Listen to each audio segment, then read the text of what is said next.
Aray. Yun, pakajut na gayon. Ayan mga idol, meron tayo ditong Supremo schedule for today from Lucena, si Tatay. Ito ay galing na sa gawaan na papatinuin natin kasi sakit na sa ulo daw. Ngayon, pakikwento natin kung ano nangyari dito. Tatay, anong problema nito? Yan eh, nung una eh, ano lang eh. Apo. Ang sakit ay bubudjot-budjot tumakbo. Oo. Galing ko sa gawa ni dahil pinaltan. Apo. Pinaltan ng stator. Pinaltan ng clutch. Pinaltan po ng stator, pinaltan ng clutch, tapos ano pa po? Tapos isa pagkukuting-tingin nasira pa yung karburador. Nasira po yung karburador. Natipak. Tapos ano pong nangyari? Ay tapos yun nung hindi na magkaigin, inuwi ko. May nagkatmik sa akin na baka daw CDI. Apo. Ay nung nakakuha ng lokal na CDI, gumandang ano. Kaya nga lang, humina ang hatak. Apo. Humina ang hatak. Arangkada ay kakadyut-kadyut. Tapos pag kumahon kay nakakaragkag. Yun, ang laging sakit dito. Kaya pinaggamot ko na lahat eh lalo lang. Kaya dito ko nagdala para sigurado na itong gumaling. Hindi mapakinabangan ng maganda. Pag nagsakay ka ng mga 4 na pasahero ay nakatali. Nakakatal na siya. Sa ahon. Oo. Saka hindi mo ito pwedeng biyahe ng lukban. Opo. Pag may speed eh, walang sakay. Ayun. Pero ibig sabihin Tatay, nung nagawa na nga, yung carburetor niyan bago na ngayon, original na ngayon yan. Nag-ipon ako, bumili ako. Bumili na kayo ng original na carburetor, andito na. Yun. Saka yung clutch. Tapos yung clutch. Ay, hindi yung stator lang. Hindi pa titingan ko ba? Sige po. Dahil kaya kinis pa. Okay po. Ito ngayon, naipon ko na yung pati cable, pinaltan. Pati po mga cable, pinaltan. Sige po. Ayun. Yan, yung mga pinagpaltan, naipon ko. Ito po. Sige nga po, buksan niya yung mga pinagpaltan. Parang kadami po niyan, ano? Abay, sabi ko nga, parang ako ipabibili na ng bagong motor eh. Ay, pabibili kayo ng bagong motor. Huwag naman gano'n. Ito ng kinalab. Ayun, yan po yung original. Yung ikaganda pa eh. Apo. Sige. Sabi ko eh. Ito po yung original niya. Tapos ito yung pinagpaltan ko nung karburador. Opo, ito yung original. Yan o, mga kinalab. Pati ito eh, pinaltan niyo. Tapos ito yung carburetor na inalis. Pinaltan din ang... Pinaltan na rin. Hanggang sa napingak. Alin po napingak dito? Yung pingitan dito. Napingak po yung nadyan. Yung naritong isang sa tabi. Oo. Tagal na dito. Sige. Basta po may napingak diyan sa loob. Yan, ang mga nilok. Pinagpapaltan nyo. Tapos ito ay nakakayog-kayog po pag narangkada. Pag kumahon ka, nangangaragkad. Tapos ay naganyan po, nalaganyan. Napalo ito, ano po, naganyan itong kadena. Pag po narangkada, naganyan nga po, nakaragkag na palong ganyan. Nagyayanig-yanig. Yun. Ayun mga idol, ang gagawin natin dito. Ang gagawin natin, kaya nakaragkag yan, sigurado na pinaltan niya ng clutch lining na sala. Kasi ang clutch lining po ni Honda 155 ay same sila diyan, pero may pagkakaiba ng texture ng clutch lining. Kaya dapat magpapaliwanag kayo sa may-ari na gano'n na mangyayari.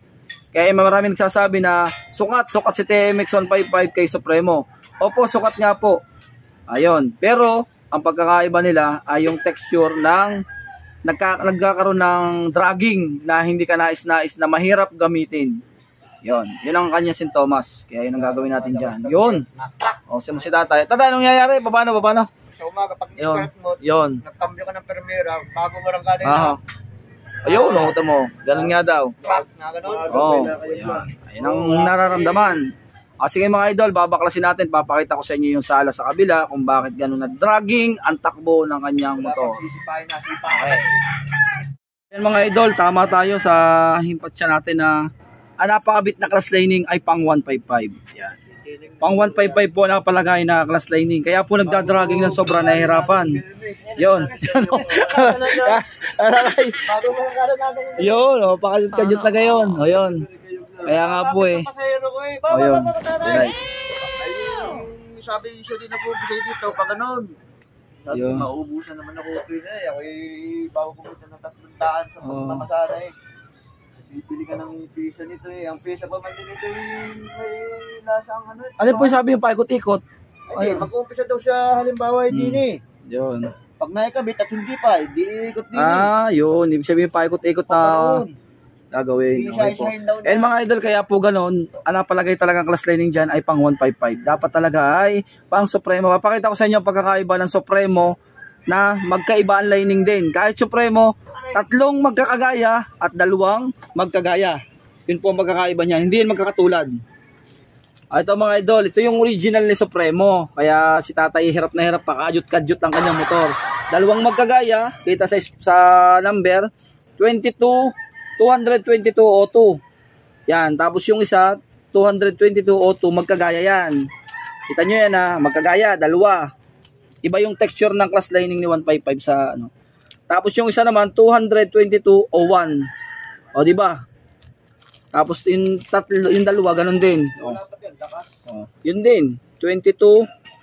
O, yun din, pareha sila. 3, tapos 2 magkagaya din.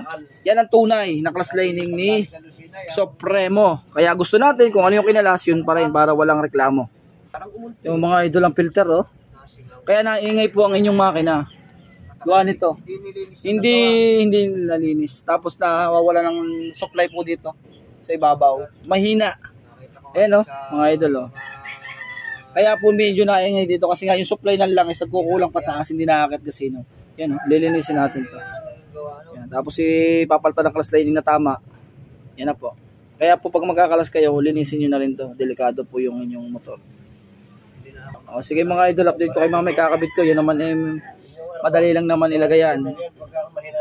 Babalik na natin. Mga idol, nakakabit na yung bagong carburetor. Ito na yung lumang carburetor. Tapos binalik ko yung dating stock ni tatay na stator. Yung original, para original. Yan na, tapos original din yung CDI. Nakakabit na uli. Okay na. Tapos yung clutch, titingnan natin kung dragging ngayon. I-testingin ko. Yan. Kasi pagka pinremera mo siyang ganyan, yan, oh. Tapos bigla mo siyang ibinabang ganyan, yung gulong. Tapos sinarangkada mo siyang ganyan, yan, oh. Yan, oh, hindi na siya nakakawag. O, tingnan, pag binitawan nyo, nakapremera. Dito pa lang malalaman mo kung siya dragging. Pagka binitawan mo tong clutch, yan, oh, dandahan, yan, oh. Ang kadena niya nakawag. Na ganun. Tak. Yan, oh, hindi siya normal, oh. Okay na siya, oh, mga idol, oh. Oh, normal na yung kanyang bitaw ng clutch, oh. Oh, maluwal pati mag-release pagka ganyan, tingnan niyo. I-release ko ng kamay. Ayun, oh. Oh, neutral na agad siya, oh. Okay. Okay na to, mga idol.